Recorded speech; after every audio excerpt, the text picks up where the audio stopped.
అందరికీ నమస్కారం. Welcome to job box 360 YouTube channel. Friends, RRB NTPC exams అనేది జరుగుతున్నాయి. వాటిలో భాగంగా మీకు నిన్నటి రోజు ఏ టాపిక్స్ నుంచి ఎన్ని క్వశ్చన్స్ వచ్చాయనేది చెప్పాను. అయితే క్వశ్చన్స్ కూడా అందిస్తానని చెప్పడం జరిగింది. అందుకే ఈ వీడియోలో మీకు క్వశ్చన్స్ అనేది ఎక్స్ప్లెయిన్ చేయడం జరుగుతుంది. క్వశ్చన్, వాటి యొక్క ఆన్సరు, వాటి యొక్క ఎక్స్ప్లెనేషన్ అనేది క్లియర్గా చూద్దాం. ఎగ్జామ్లో ఏ క్వశ్చన్స్ అడిగారో వాటన్నిటిని మీకు అందిస్తాను. కాబట్టి వీడియోని ఎండ్ వరకు చూడడానికి ట్రై చేయండి. ఎవరికైతే ఎగ్జామ్ ఉందో వాళ్ళందరికీ యూజ్ అవుతుంది. ఏ టాపిక్స్ నుంచి ఎలాగ క్వశ్చన్స్ వస్తున్నాయనేది మీకు ఒక ఐడియా అయితే ఉంటుంది. కాబట్టి ఎక్కడా స్కిప్ చేయకుండా చివరి వరకు చూడండి. ఫస్ట్ ఆఫ్ ఆల్, ఈ వీడియోని చూస్తున్న వారు ఇంకా ఈ వీడియోని లైక్ చేయనట్లయితే లైక్ చేసి సపోర్ట్ చేయండి. మీ ఫ్రెండ్స్ ఎవరైనా ప్రిపేర్ అవుతున్నట్లయితే వాళ్ళకు కూడా ఈ వీడియో లింక్ని షేర్ చేయండి. ఫస్ట్ టైం మన ఛానల్ చూస్తుంటే సబ్స్క్రైబ్ చేసుకొని ఫాలో అవుతుండండి. మన ఛానల్లో ఇంపార్టెంట్ జీకే వీడియోస్ అనేది అప్లోడ్ చేస్తూ ఉంటాం. అదేవిధంగా టెలిగ్రామ్ గ్రూప్ కూడా ఉంది మనకి. ఎవరైనా గ్రూప్లో జాయిన్ ఉన్నట్లయితే జాయిన్ అవ్వండి. ఆల్రెడీ గతంలో చెప్పినటువంటి ఏవైతే క్లాసెస్ ఉన్నాయో మీకు ఆ క్లాసెస్కి సంబంధించి, అంటే ఒక్కొక్క టాపిక్ని మీకు ఎక్స్ప్లెయిన్ చేశాను. ఆ టాపిక్కి సంబంధించినటువంటి పీడిఎఫ్స్ అనేది టెలిగ్రామ్ గ్రూప్లో ప్రొవైడ్ చేయడం జరిగింది. ఆ గ్రూప్లో జాయిన్ అయ్యి ఆ పీడిఎఫ్స్ కూడా డౌన్లోడ్ చేసుకొని చదువుకోండి. ఓకేనా? ఇక క్లాస్లోకి అయితే వెళ్దాం. ఫస్ట్ ఆఫ్ ఆల్, మనకి ఏ టాపిక్స్ నుంచి ఎన్ని క్వశ్చన్స్ వచ్చాయని నేను చెప్పాను కదా. ఓవరాల్గా చూస్తే మనకి పాలిటీ నుంచి 10 క్వశ్చన్స్ వరకు వస్తున్నాయి. ఓకేనా? పాలిటీ నుంచి 10 క్వశ్చన్స్, హిస్టరీ నుంచి 12 క్వశ్చన్స్, జాగ్రఫీ 5. అంటే నేను ఓవరాల్గా చెప్తున్నాను, ఒక్కొక్క షిఫ్ట్ అని కాదు. ఓవరాల్గా జాగ్రఫీ నుంచి 5 క్వశ్చన్స్, ఎకనామీ 4, కంప్యూటర్కి సంబంధించి 4, జీకే అండ్ మిస్లేనియస్ చూసుకుంటే 3 క్వశ్చన్స్. ఓకేనా? సో ఇది అయితే ఇక క్వశ్చన్స్ ఎలా ఉన్నాయి అనేది చూద్దాం. ఫస్ట్ ఆఫ్ ఆల్ చూడండి, ఉత్తరార్ధగోళంలో వేసవికాలపు అయానాంతం సమ్మర్ సోల్స్టైస్ ఏ తేదీన సంభవిస్తుంది అంటే మనకి జూన్ 21న సంభవించడం జరుగుతుందన్నమాట. ఓకేనా? ఇక్కడ మీరు చూస్తే ఈ రోజున సూర్యకిరణాలు కర్కట రేఖపై నెట్ట నిలువుగా పడడం జరుగుతుంది. దీనివల్ల ఏంటంటే ఉత్తరార్ధగోళంలో పగటి సమయం ఎక్కువ, రాత్రి సమయం తక్కువగా అయితే ఉంటుందన్నమాట. ఓకేనా? సమ్మర్కి సంబంధించి అడిగారు. మీకు వింటర్కి సంబంధించి కూడా చూసుకోండి. వింటర్కి సంబంధించి డేట్ అడిగితే డిసెంబర్ 21. ఓకేనా? వింటర్కి సంబంధించి డిసెంబర్ 21. ఓకేనా? 1928లో బార్డోలి సత్యాగ్రహానికి నాయకత్వం వహించింది ఎవరు? మీకు నిన్న హిస్టరీకి సంబంధించి మోస్ట్ ఇంపార్టెంట్ క్వశ్చన్స్ అనేది ఎక్స్ప్లెయిన్ చేస్తాను. ఎవరైనా చూడనట్లయితే ఒకసారి చూడండి. వాటిలో కూడా ఈ క్వశ్చన్ గురించి చెప్పాను నేను మీకు. ఓకేనా? సర్దార్ వల్లభాయ్ పటేల్ అనమాట నాయకత్వం వహించింది. అదేవిధంగా గుజరాత్లో పెంచినటువంటి భూమి శిస్తులకు వ్యతిరేకంగా రైతులు చేసినటువంటి పోరాటం అయితే ఇదనమాట, బార్డోలి సత్యాగ్రహం. అయితే ఈ ఉద్యమం విజయం తర్వాతే ఆయనకు సర్దార్ అనే బిరుదు కూడా ఇవ్వడం జరిగింది. ఏ రాజ్యాంగ సవరణ చట్టం ద్వారా 8వ షెడ్యూల్లో బోడో, డోగ్రీ, మైథిలి మరియు సంతాలీ భాషలను చేర్చారు అంటే మనకి 92వ రాజ్యాంగ సవరణ చట్టం ద్వారా. ఓకేనా? 92 కాన్స్టిట్యూషనల్ అమెండ్మెంట్ యాక్ట్ 2003. ఓకేనా? ఈ సవరణలో భారత రాజ్యాంగంలోని 8వ షెడ్యూల్లో అధికారిక భాషల సంఖ్య చూసుకుంటే 22కు చేరుకోవడం జరిగిందనమాట. స్విట్జర్లాండ్ దేశ రాజధాని ఏది? మీరు చూస్తే క్యాపిటల్స్ కూడా అడుగుతున్నారు. ఒక్కసారి క్యాపిటల్స్ కూడా చూసుకోండి, అప్డేటెడ్ క్యాపిటల్స్. అదేవిధంగా ఓవరాల్గా మీరు క్యాపిటల్స్ కూడా చూసుకోవడం మంచిది. మనకు చూసుకుంటే స్విట్జర్లాండ్కి సంబంధించినటువంటి రాజధాని బెర్న్. బెర్న్ అనమాట. జూరిచ్ మరియు జెనీవా నగరాలు ప్రసిద్ధి చెందినప్పటికీ బెర్న్ అనేది, ఈ యొక్క బెర్న్ నగరం అనేది స్విట్జర్లాండ్ యొక్క అధికారిక రాజధాని. భారతదేశానికి వర్తకం కోసం వచ్చిన మొదటి యూరోపియన్లు ఎవరు అంటే పోర్చుగీస్ వారు. పోర్చుగీస్ వారు రావడం జరిగింది. 1498లో వాస్కోడిగామా సముద్ర మార్గం ద్వారా కాలికట్టు చేరుకోవడంతో పోర్చుగీస్ వారు భారతదేశంలో అడుగుపెట్టిన మొదటి యూరోపియన్లుగా నిలవడం జరిగింది. హిమాలయాల్లోనే ఏ శ్రేణి అత్యంత ఉత్తరాన ఉండి ఎత్తైన శిఖరాలను కలిగి ఉంటుంది అంటే మనకి హిమద్రి లేదా ఉన్నత హిమాలయాలు అనమాట. హిమద్రి లేదా ఉన్నత హిమాలయాలు. మనకి ఇది హిమాలయాలోని అన్నిటికంటే ఎత్తైనటువంటి శ్రేణి. ప్రపంచంలోనే ఎత్తైన ఎవరెస్ట్ శిఖరం ఏదైతే ఉందో ఈ ఎవరెస్ట్ శిఖరం కూడా ఈ శ్రేణిలోనే ఉంది. పార్లమెంట్ ఆమోదించిన చట్టం ఎవరి ఆమోదం తర్వాత అమల్లోకి వస్తుంది అంటే భారత రాష్ట్రపతి ఆమోదం తర్వాతే అమల్లోకి రావడం జరుగుతుంది. ఉభయ సభలు ఆమోదించినటువంటి బిల్లులను రాష్ట్రపతి సంతకం చేసిన తర్వాతే అది చట్టంగా మారడం జరుగుతుంది. సెంట్రల్ అడ్మినిస్ట్రేటివ్ ట్రైబ్యునల్ ఏ సంవత్సరంలో ఏర్పాటు చేయబడిందంటే 1985 సంవత్సరంలో ఏర్పాటు చేయడం జరిగిందనమాట. ప్రభుత్వ ఉద్యోగుల సర్వీసుల వ్యవహారాలను పరిష్కరించడానికి 1985లో ఆర్టికల్ 323A కింద దీన్ని ఏర్పాటు చేయడం జరిగింది. ఆర్టికల్ 43 గ్రామీణ ప్రాంతాల్లో కుటీర పరిశ్రమల ప్రోత్సాహం ఏ సిద్ధాంతంపై ఆధారపడి ఉంది అంటే గాంధేయ సిద్ధాంతాలు. గాంధేయ సిద్ధాంతాలు. ఆదేశిక సూత్రాల్లోని గాంధేయ సిద్ధాంతాల ప్రకారం గ్రామీణ ఆర్థిక వ్యవస్థను బలోపేతం చేయడానికి కుటీర పరిశ్రమలను ప్రోత్సహించాలని చెప్పేసి పేర్కొనడం అయితే జరిగిందనమాట. రాష్ట్రపతికి క్షమాభిక్ష పెట్టే అధికారాన్ని కల్పించే అధికారణ అంటే ఆర్టికల్ ఏది? ఈ ఆర్టికల్స్ గురించి గతంలో వీడియోస్ కూడా చేశాను. ఆర్టికల్ 72 అనమాట, క్షమాభిక్షకు సంబంధించి. మనకి కోర్టులు విధించినటువంటి శిక్షలను తగ్గించే, నిలిపివేసే లేదా పూర్తిగా రద్దు చేసే అధికారం రాష్ట్రపతికి ఆర్టికల్ 72 ద్వారా లభించడం జరుగుతుంది. 1773 రెగ్యులేటింగ్ యాక్ట్ ప్రకారం మద్రాస్ మరియు బాంబే గవర్నర్లు ఎవరికి నివేదించాలి అంటే మనకి బెంగాల్ గవర్నర్ జనరల్కి. ఓకేనా, బెంగాల్ గవర్నర్ జనరల్. ఈ చట్టం ద్వారా బెంగాల్ గవర్నర్ను గవర్నర్ జనరల్గా మార్చి మద్రాస్ మరియు బాంబే ప్రెసిడెన్సీలను అతని ఆధీనంలోకి తీసుకొని రావడం జరిగిందనమాట.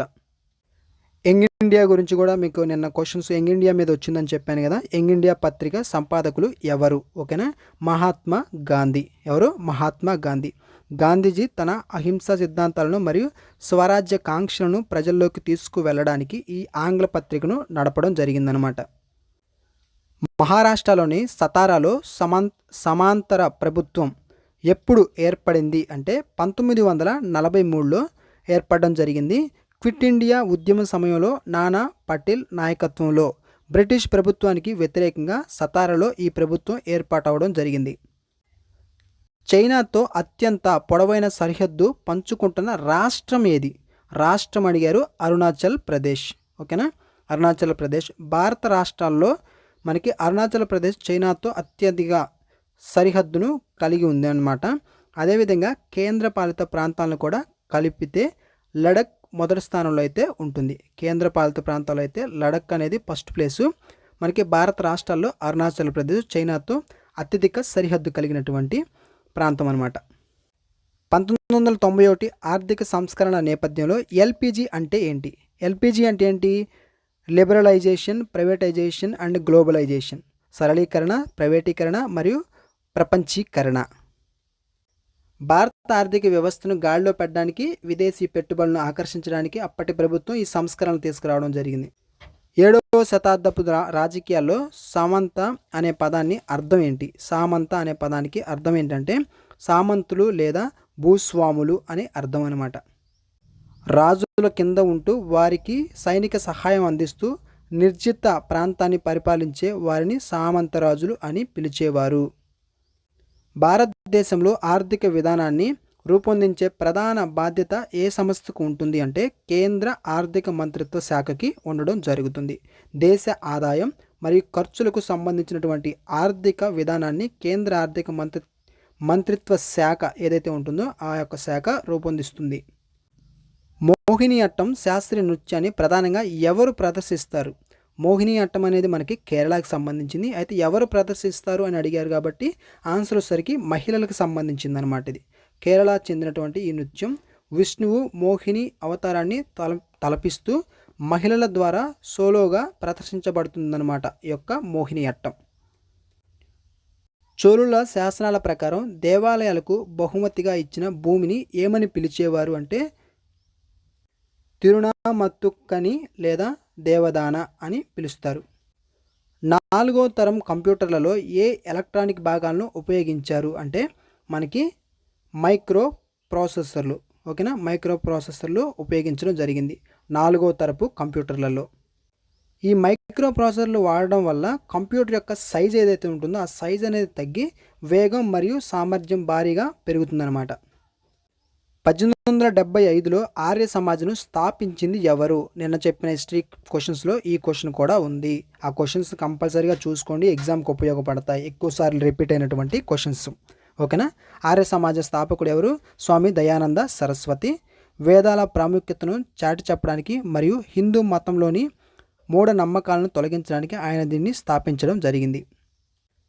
1857 తిరుగుబాటు విఫలం కావడానికి గల కారణం ఏంటి అంటే ఐక్యత మరియు కేంద్ర నాయకత్వం లేకపోవడమే దీని యొక్క ముఖ్య కారణం.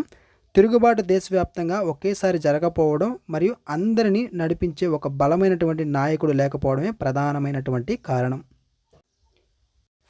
ఫైల్ను త్వరగా సేవ్ చేయడానికి ఉపయోగించే షార్ట్కట్ కీ ఏది? కంట్రోల్ ఎస్, మనం కంట్రోల్ పట్టుకొని ఎస్ నొక్కితే సేవ్ అవుతుందన్నమాట. ఫైల్ని త్వరగా సేవ్ చేసేటటువంటి పద్ధతి అది. ప్రాచీన సంగమ సాహిత్యం ఏ భాషలో రాయబడింది అంటే తమిళం. ఓకేనా, తమిళంలో రాయబడింది. దక్షిణ భారతదేశ చరిత్రను తెలిపే అతి ప్రాచీన తమిళ సాహిత్యమే ఈ యొక్క సంగమ సాహిత్యం అన్నమాట. ఎలా క్వశ్చన్స్ అడుగుతున్నారో ఒకసారి చూసుకోండి. సమాన పనికి సమాన వేతనం, నిన్న చెప్పినటువంటి ఎగ్జామ్ ఏ క్వశ్చన్స్ అంటే ఏ టాపిక్ నుంచి ఎన్ని క్వశ్చన్స్ వచ్చాయని చెప్పిన దాంట్లో ఈ క్వశ్చన్ ఎక్స్ప్లెయిన్ చేశాను మీకు. సమాన పనికి సమాన వేతనం గురించి తెలిపే ఆర్టికల్ ఏది అంటే ఆర్టికల్ 39D అనమాట. ఓకేనా. ఏ చట్టం ప్రకారం రాష్ట్రాల్లో ద్వంద్వ పాలన ప్రవేశపెట్టారు అంటే 1919 భారత ప్రభుత్వ చట్టం, లేకుంటే మాంటేగ్ చేమ్స్ఫర్డ్ సంస్కరణలు. ఓకేనా, 1919 భారత ప్రభుత్వ చట్టం ద్వారా మనకి ఏదైతే ద్వంద్వ పాలన ఏదైతే ఉందో ఈ యొక్క పాలనను ప్రవేశపెట్టడం జరిగింది. ఆర్కిటిక్ మహాసముద్రాన్ని మరియు పసిఫిక్ మహాసముద్రాన్ని కలిపే జలసంధి ఏది అంటే బేరింగ్ జలసంధి. బేరింగ్ జలసంధి అనమాట. ఆసియా మరియు ఉత్తర అమెరికా ఖండాలను మధ్య ఏదైతే ఆసియా ఉత్తర అమెరికా ఈ యొక్క ఖండాలు ఏవైతే ఉన్నాయో వీటి మధ్య ఉండి 2 మహాసముద్రాలను కలిపే కీలకమైనటువంటి జలసంధి ఏది అంటే ఇదే అనమాట, బేరింగ్ జలసంధి. పెట్టుబడిదారీ సమాజంలో వస్తువుల పంపిణీ దేని ఆధారంగా జరుగుతుంది అంటే మనకి కొనుగోలు శక్తి ఆధారంగా జరుగుతుందన్నమాట. అవసరాల కంటే కూడా ఎవరైతే డబ్బు చెల్లించగలరో వారికి మాత్రమే వస్తువులు చేరే విధానం పెట్టుబడిదారీ వ్యవస్థలో అయితే ఉంటుంది. షెక్కులు భారతదేశంలోకి ప్రవేశించే ముందు ఎక్కడి నుండి వలస వచ్చారు అని అడిగితే మనకి ఆల్రెడీ అడిగారు, ఇది మధ్య ఆసియా నుండి వలస రావడం జరిగిందనమాట. ఎక్కడి నుంచి? మధ్య ఆసియా నుండి. వీరు మధ్య ఆసియా ప్రాంతానికి చెందిన సంచార తెగలనమాట. అక్కడి నుండి తరిమివేయబడడంతో భారత ఉపఖండంలోకి ప్రవేశించడం జరిగింది షెక్కులు.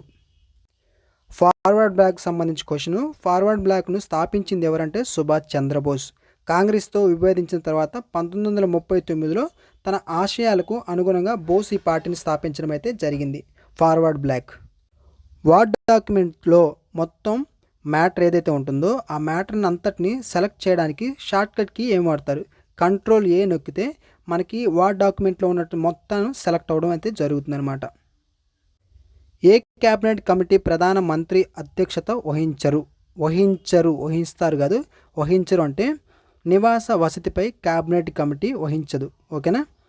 నియామకాలు, భద్రత వంటి ప్రధాన కమిటీలకు ప్రధాని అధ్యక్షుడిగా ఉంటారు. కానీ వసతి కల్పన కమిటీకి సాధారణంగా హోంమంత్రి అధ్యక్షత వహించడం జరుగుతుంది. రాష్ట్రంలోని మంత్రి మండలిని ఎవరు రద్దు చేయవచ్చు అంటే గవర్నర్ రద్దు చేయవచ్చు.